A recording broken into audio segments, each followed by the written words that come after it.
very sad. She sat down in the garden and wept and cried right under a hazelnut tree that her mother had planted long ago.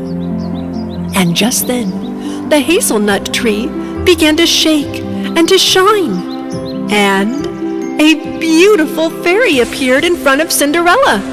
My name is Leobelle, and I am here to help you. Don't be sad. You will go to that ball as well. But how am I supposed to go to the ball like this? Leave that to me. I just need a pumpkin. The other things I need are already here. Cinderella came back, holding a pumpkin in her hands. Fairy Leobelle began to wave her magic wand around and turned the pumpkin into a beautiful coach. The mice into very nice horses, and the pigeon into a well-dressed coach driver. Cinderella couldn't believe what she saw. But how did you do this, Leobelle? The fairy waved her magic wand again and put Cinderella in a beautiful blue dress. On her feet appeared sparkling glass slippers.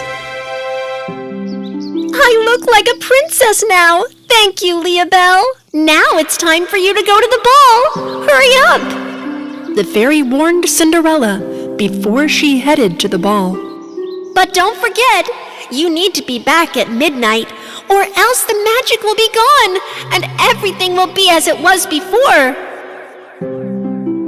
Cinderella listened to the fairy carefully and finally headed to the castle. The pumpkin coach stopped in front of the big castle. Cinderella, with her overwhelming beauty, entered the castle. The guests of the ball saw Cinderella and wondered who this beautiful young lady was. Neither Lady Puffy nor her daughters realized that this beautiful girl was Cinderella.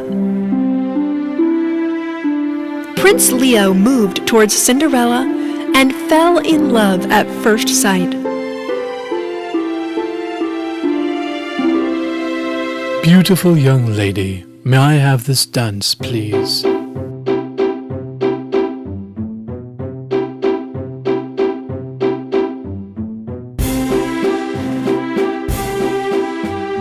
Cinderella was mesmerized by the magical dance with Prince Leo, so that she forgot about the time.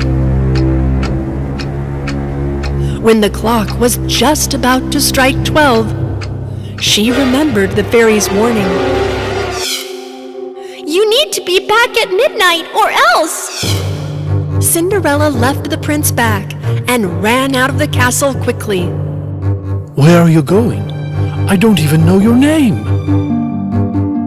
Cinderella ran down the castle's stairs and all of a sudden lost one of her glass slippers. Unfortunately, she did not have time to go back and take it, so she ran to the coach as fast as she could and left the castle.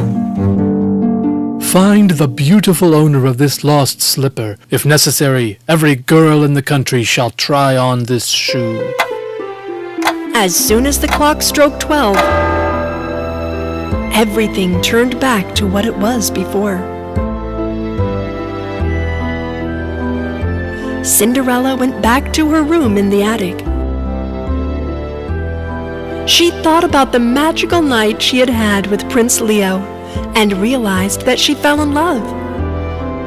But it seemed to be impossible that the prince would recognize her with her old dirty clothes. Time passed, and the prince had a huge mansion built next to the castle for the precious glass slipper. All the young girls living in the next country visited this place to try the slipper on.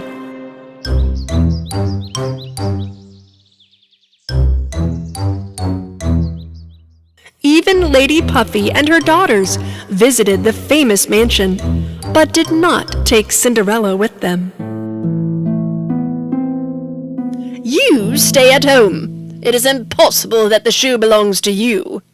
Right, the shoe is going to fit Cassandra or to me. But I also am a young girl living in this country. I have the right to try on the shoe as well. Lady Puffy did not even listen to Cinderella.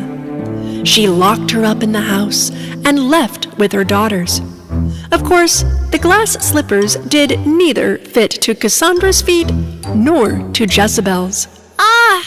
If I try only a little bit more, I think it will fit. At nighttime, when the mansion's lights were sparkling, Cinderella made it out of the house, thanks to mozzarella and cheddar. She arrived at the majestic mansion and walked towards the sparkling glass slipper. As she was just about to try on the shoe, Prince Leo stepped into the room. Stop! Don't move! You're going to damage the shoe! No! It's my shoe! It fits me perfectly! She is telling the truth. She is Cinderella. Cinderella courageously put on the shoe in front of Prince Leo, and he realized that the shoe You, fits perfectly that night. to Cinderella.